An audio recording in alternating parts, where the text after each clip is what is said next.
in here. We don't want to be frightening them to death. Stone-faced. Female walks into a police station. A female walks into a police station coming out of your venue. Says, I've been sexually assaulted or I've been raped. The next stage from that, the police officer will sit them down, go through some paperwork, potentially. They will have the forensics done. Oh, by the way, did you not know that we have my dad working at that venue? Licensing, local authority councils, because the police are some of the people that they control licensing. The police control it. There's supposed to be a door supervisor on there, and yeah, here is his name's my dad. So, did you not consider it pertinent to report to him, to let him know what happened so he could assist you? You've walked all the way here, you're in a state. We could have come out to you. I would have spoken to him, but he's not approachable. That's what the female says. Now, how would that work in licensing? I'm telling you now that the police have the complete authority, or an autonomy to say, we don't want my dad. I'm not talking about you, by the way. We don't want my dad working there anymore.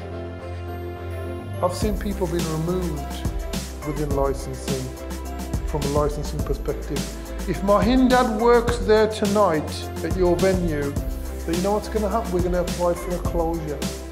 We're going to apply for a review. They call it a review of license. If they're applying for the review of license, they're looking to close the premises. So what's the business owner going to do? He's going to phone the security company up and say, we don't want dad working there tonight. So you know, sometimes some people don't think approachability is crucial. It's absolutely mandatory. And as I've spoken to you already, that's the kind of guys I want working along with me. Those are the guys that I want, because it's all about approachability. I noticed when I went up to one of these venues the other week, I noticed some of them were stone cold faced, but I set the example by, I was working that front area, helping them out. Good night, thank you very much. Have a lovely evening. Safe journey home, thank you very much. Every customer got that from me. Every customer. Stourbridge. There's a bar in Stourbridge, it was called Chicago's at one time. You know which one I'm on about? Yeah? Every person walking through that door, me and Vic were on that front door, every person got a handshake.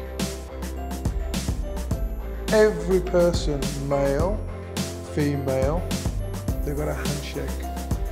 Just to make them feel really welcome. And you know what, that place was, you know yourself, you're from that area, it was heaving, that was. They sold it in the end. Heaving. Now Checkers. I think it's now Checkers, yeah, but it was heaving. So, you know, approachability, very, very, very powerful. I believe, personally speaking, when I communicate with people, I believe everybody you speak to is reachable. Yeah? It don't matter if you've had a conflict with them, yeah? They're reachable. And if you adopt that philosophy, if I haven't got through to someone and something's gone wrong, I always say to myself, it's my fault. Why? Because I try to instill within myself to become a better communicator. Rather than blame the other person, blame yourself. Maybe there's something there. And everybody's world is unique. We all have individual perceptions of what's going on. You have yours, I have mine. Yeah? And it's about thinking about, it's about considering, write this down, considering the other person's point of view. It's about thinking about, considering the other person's point of view. Consider the other person's point of view. Put yourself in their shoes. Put yourself in their shoes. Put yourself in their shoes.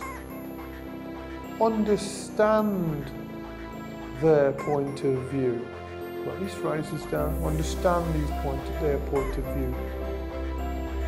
So we're referring to the quality of empathy, the most powerful quality with regard to this qualification. If I say to you, what's the most powerful quality?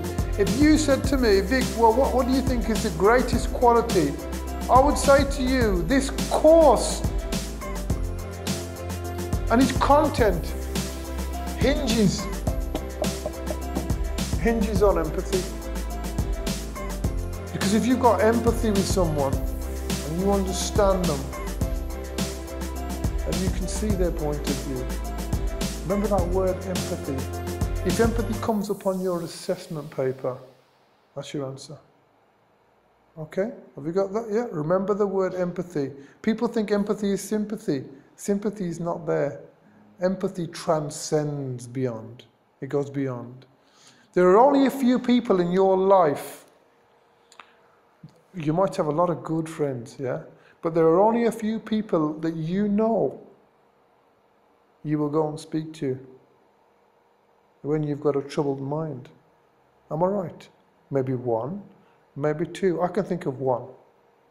Yeah? I've got a lot of friends, but there's only maybe one, stroke maybe two, that I will speak to. Why? Why will I go to them? Because they have the quality of empathy. Yeah? So you've got that special person. It might be your wife, or it might be somebody else. Okay, so just think about that empathy. Have we got that? Yeah? Lock the word empathy in your mind. Yeah? Lock it right there. Okay, so we have, I'm not going to go through all of these. Have you noticed how I've put stories in with these words? Maybe 2 or 3 stories. Yeah? Approachability. Patient. Water off a duck's back. Water off a duck's back. I've had a guy say to me, I'm gonna put a screwdriver down your throat. Yeah. And he was speaking to me and I was going, all right, okay. No, I'd lost it for a second because he threatened me. And then we had a customer come over and this was there at the same time and tapped me on the shoulder. He goes, hey, he's drunk and you ain't. And he's right. So you know what he did? You know what that made me do? 7 years ago. You know what that made me do? It stopped me in my tracks. Because he was right. Even, it stopped me right in my tracks, yeah? So what we need to remember is, some people will say, I'm black, you're Paki, I've had Paki, a lot of Kosovan, Paki, go back to your own country or whatever. I've had all that. In the past, I reacted to it. You probably had it in the shop as well. Very, very bad sometimes. Yeah? You probably had it in the shop. Yeah, I've had all that. And sometimes, I'm not going to lie to you, when I was younger, I was more fiery. Yeah? I was very fiery when I was younger. I would react to it.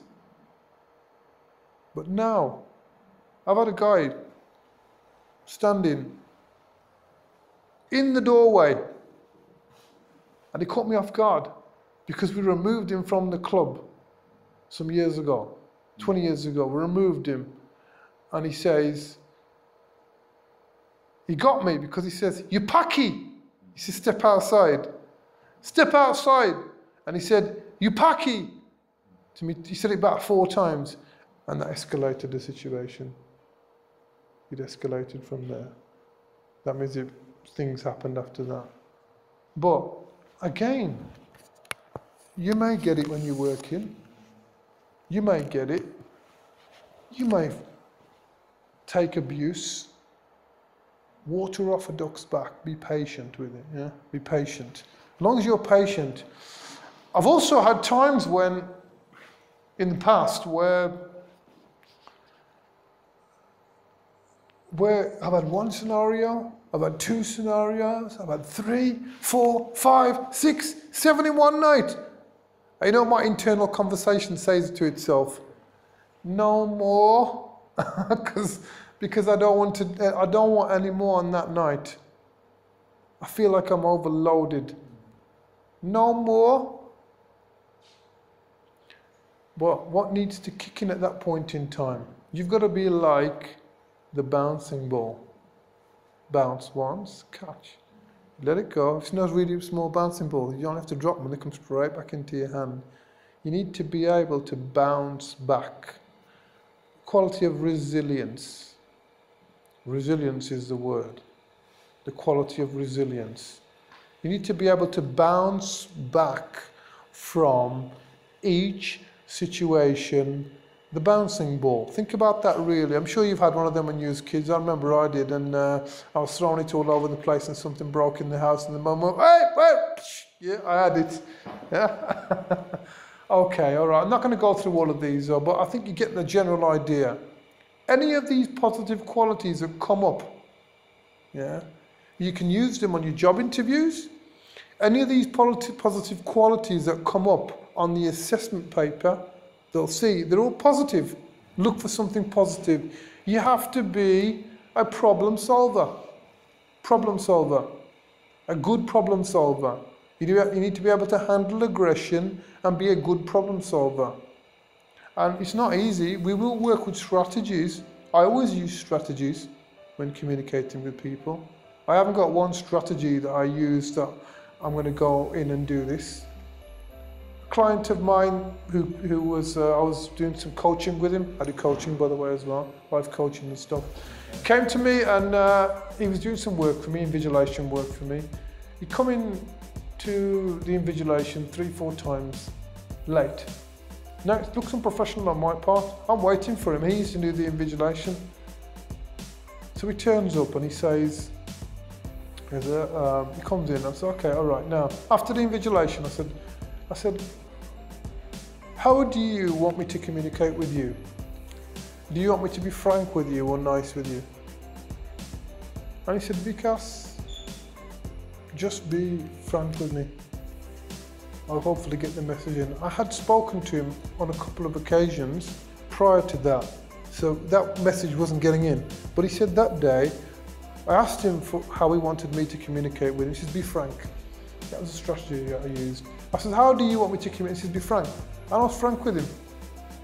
I wasn't nasty to him, but I was just really straightforward. You need to communicate with people. You need to communicate with people. You need to communicate with people in a way that is clearly understood. You need to communicate with people in a way that is clearly understood to them. Whether it be frank, whether it be nice.